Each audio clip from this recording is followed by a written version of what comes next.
அமலாக்கத்துறையின் அடுத்த சோதனை உதயநிதி ஸ்டாலின் இல்லத்தில்தான் என்று பாஜக மூத்த தலைவர் ராஜா கருத்து தெரிவித்திருந்த நிலையில், ஏன்னா இன்னைக்கு வந்திருக்கிற தகவல் உண்மையாக இருக்குமானால் உதயநிதி ஸ்டாலின் வீட்டு கதவை கூட ஈடி தட்டலாம். தன் வீட்டின் முகவரி வேண்டும் என்றால் தருகிறேன், எப்போது வேண்டும் என்றாலும் வரலாம் என்று அமலாக்கத்துறைக்கு அமைச்சர் உதயநிதி ஸ்டாலின் சவால் விடுத்துள்ளார். என் அட்ரஸ் வேணா கொடுக்குறேன், மோடி இல்ல உங்க டாடியே வந்தா நாங்க பயப்பட மாட்டோம், ஈடிக்கும் பயப்பட மாட்டோம், மோடிக்கும் பயப்பட மாட்டோம். ஓ அப்படியா விஷயம். மோடியை பார்த்தும் பயமில்லை, ஈடியை பார்த்தும் பயமில்லை என்று அமைச்சர் உதயநிதி ஸ்டாலின் பதிலடி கொடுத்துள்ளார். ஓ ஈடிக்கெல்லாம் பயப்படுறது நான் யாரு? நான் கலைஞர் பேரன், முத்துவேல் கருணாநிதி ஸ்டாலினுடைய மகன். நான் மோடியை பார்த்து பயப்பட மாட்டேன், உன் ஈடியை பார்த்து பயப்பட மாட்டேன். எனக்கு மடியில கணம் இல்ல, வழியில பயம் இல்ல. இருந்தாலும் கடலமுத்து ரொம்ப ஸ்ட்ரிக்ட்டுப்பா. ஸ்ட்ரிக்ட்டா இல்லனா உங்க முன்னால எல்லாம் உத்தியோகம் பார்க்க முடியுமா? பாருப்ப மத்திய அரசின் விசாரணை அமைப்புகளால் திமுகவின் முதல் குடும்பத்தையும் குறிவைத்து காய்கள் நகர்த்தப்படுவதாக டெல்லி வட்டாரங்கள் தெரிவிக்கின்றன. நான் மோடியை பார்த்து பயப்பட மாட்டேன், உன் ஈடியை பார்த்து பயப்பட மாட்டேன். திமுக இளந்தலைவர் உதயநிதி ஸ்டாலின் இந்த குறியின் மையத்தில் இருப்பதாகவும் சொல்லப்படுகிறது. டாஸ்மாக் முறைகேடு தொடர்பாக தமிழ்நாட்டில் கடந்த 2 நாளைக்கு முன்னாடி நடத்தப்பட்ட அமலாக்கத்துறையின் அதிரடி சோதனைகளை விசாகன் IAS அப்ரூவராக மாறி இருப்பதாகவும், பணத்தை திருப்பி கொடுக்கறியா இல்ல சிறை தண்டனை அனுபவிக்கிறியா? பணத்தை கொடுத்துறியா? பணம் எங்க இருக்கு? இல்ல ஜெயிலுக்கு போறோம் சொல்லு. நான் சொல்லிடுறியா? அந்த 2 லட்சம் ரூபாய் பணத்தை எந்த வண்டு முருகன் தான் கொடுத்து வச்சிருக்கிறேன்.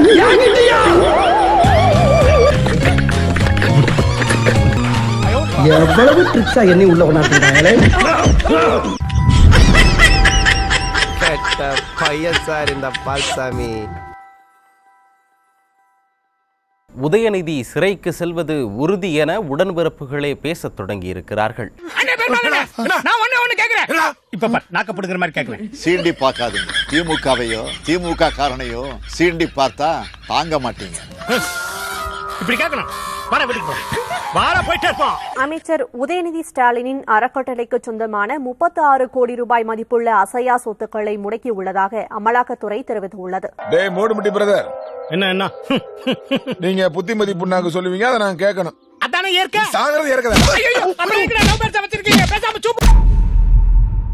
ஒருத்தன் ஓடி ஒளியறான்னா அவன் ஏதோ தப்பு செஞ்சிருக்கான் அப்படிங்கறது அர்த்தம்.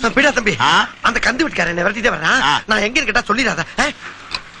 இந்த ஒரு வலை அப்படிங்கிறது உதயநிதி ஸ்டாலின் அவர்களுக்கானதுதான். உதயநிதி ஸ்டாலின் அவர்கள் இதன் பெயரில் ஒருவேளை அரசு செய்யப்படுவார்கள் அப்படின்னு சொல்லக்கூடிய ஒரு பெரும் தகவல் தமிழ்நாட்டு அரசியலை புரட்டி போடக்கூடிய தகவலா இருக்கு.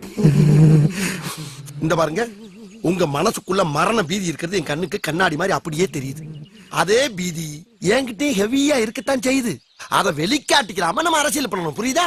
எலெக்ஷன் வர்றதுக்கு ஒரு 3 மாசத்துக்கு முன்னாடியே திமுக தரப்புல இருந்து ஒரு மிக மிக மிக மிக முக்கியமான ஒருத்தர் கைது செய்யப்படுவார் அப்படின்னு நமக்கு ஒரு தகவல் வந்திருக்கு.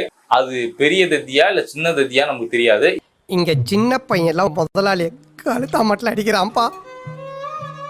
தார் ரோட்ல சட்டையை பிடிச்சி தானே எடுத்துட்டு வரானுங்கப்பா. இந்த ஆட்சி முடியறதுக்குள்ள ஒரு 5 அமைச்சர்கள் திமுக அமைச்சர்கள் சிறையில் இருப்பாங்க. அதில் மாற்று கருத்தே இல்லை.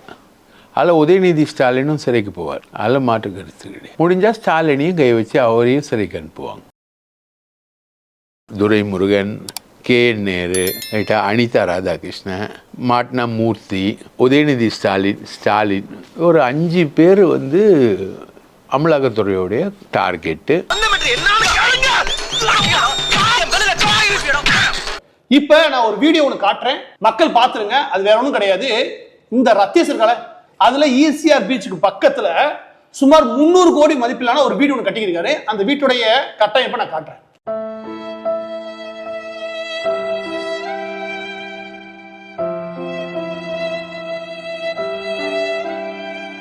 இந்த அளவுக்கு பிரம்மாண்டமான ஒரு பங்களா, அதை கட்டுறதுக்கு இவரால் எப்படி முடியுது? என்ன சோர்ஸ் இருக்கு அவருக்கு வருமானம்? என்ன மாதிரி கவர்மெண்ட் நடத்திருக்காங்க. 5 லட்சம் கோடி கடந்த 4 வருஷத்துல தமிழகத்தின் பேர்ல கடனை வாங்கி இவங்க அடிச்ச கூத்தி தான்.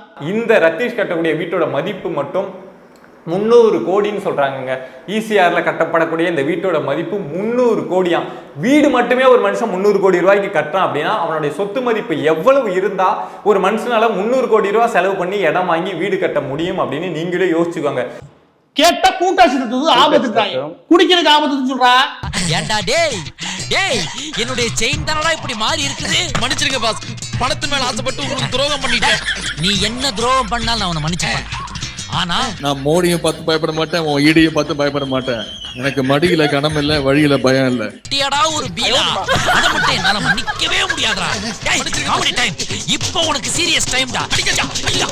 அவன் தப்பு பண்ணானா அவன் தண்டனை அனுபவிக்கிறான். ஒப்ப தின்னவன் தண்ணி குடிக்கிறான். பொதுமக்கள் சொத்தை சூறையாடினவன். இப்ப உதயநிதிக்கு வைக்கிற குறின்னு சொல்லிடலாமா சார்? கண்டிப்பா இது உதயநிதிக்கு வைக்கிற குறி தான், அதுல எந்த சந்தேகமும் கிடையாது. ஏன்னா நம்ம மூஞ்சி டிவியில வரும், பேப்பர்ல வரும், தமிழ்நாடு பூரா நம்ம தெரியும், நம்ம பேரு சரித்திரத்தில் எழுதுவாங்கன்னு சொன்னியே, இதுதானா?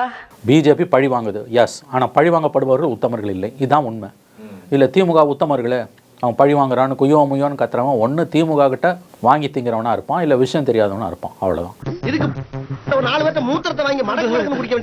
அமலாக்கத்துறை மிக நெருக்கமான, அதாவது இந்த டாஸ்மாக் சம்பந்தப்பட்ட வழக்குல அன்பில் மகேஷ் பொய்யாமொழிக்கு, உதயநிதி ஸ்டாலினுக்கு நெருக்கமா இருக்கக்கூடிய எல்லோருக்கும் சம்மன் கொடுத்திருக்காங்க. இல்லப்பா, அடிமேல் அடி விழுந்துட்டே இருக்குப்பா, எத்தனை அடியை தான் சமாளிப்பேன். இந்த ஆகாஷ் பாஸ்கரன் வீட்டில் நடத்தப்பட்ட ரெய்டு, இப்பொழுது டாஸ்மாக் சம்பந்தப்பட்ட இடங்கள் நடத்தப்பட்ட ரெய்ட்ல திமுகவுடைய சீனியர் அமைச்சர்கள் அத்தனை பேரும் ஏக குசியில் இருக்காங்களாம். அப்பாடா, இப்ப தாண்டா ஒரு ஒரு முடிவுக்கு வருது இவங்களுடைய ஆட்டம். காலங்காத்தால உனக்கு குறவழி வரைக்கும் சோத்த போட்டு வண்டியில ஏத்திட்டு வந்ததுக்கு உன்னால என்ன பண்ண முடியுமோ அதை பண்ணிட்டேன். தேங்க்யூ. தமிழக அரசு இங்க இருக்கக்கூடிய யாரோ ஒரு மக்களுக்கு ஏதோ நிதி உதவி கொடுக்குதுன்னா அதுல இவங்க பேர் போடுவாங்க, திரு முத்துவேல் கருணாநிதி ஸ்டாலின் அப்படின்னு. உன் பேர் எதுக்கு? இதென்ன உங்க அப்பா வீட்டு காசை கொடுக்குற? கருணாநிதி காசை எப்படிக்கு எங்களுக்கு கொடுக்குற?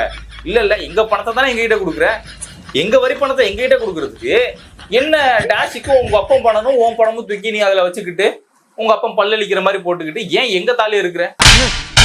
நீ கேட்ட ஒவ்வொரு கேள்வி என்ன செருப்பால் அடிச்ச மாதிரி இருக்குடா.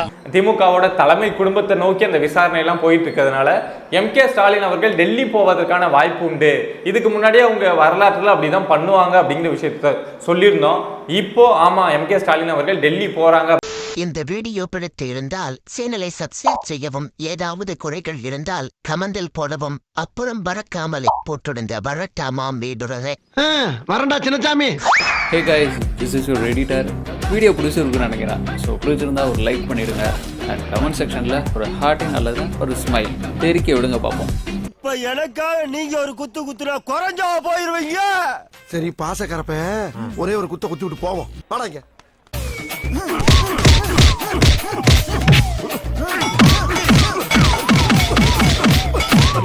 போதுமில்லடா, போடா.